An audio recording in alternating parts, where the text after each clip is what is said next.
మారుస్తాడు. అది మీకు ఇప్పుడు అర్థం కాదు.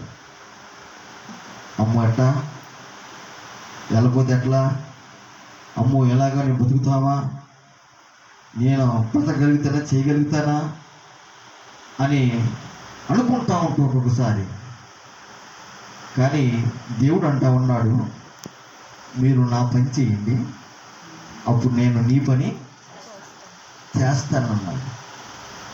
ముందే ఆయన పని చేయడు అని ఏమన్నాడు ఇంకో మాట, ప్రయాసపడి భారం మోస్తున్న సమస్తమైన జనులారా రావాలిగా. రాకోకుండా మీ ఇష్టమైన పనులు మీరు చేసుకుంటున్నారు, మీ పనులకు మీరు పరిగెడతా ఉన్నాడు. ఇక ఆయన ఎందుకు వస్తాడు నీ దగ్గరికి? ఆయన రావాలంటే నీవు వెళ్ళాలిగా ఆయన సన్నిధికి. ఆయన సన్నిధిలో గోచరాలుగా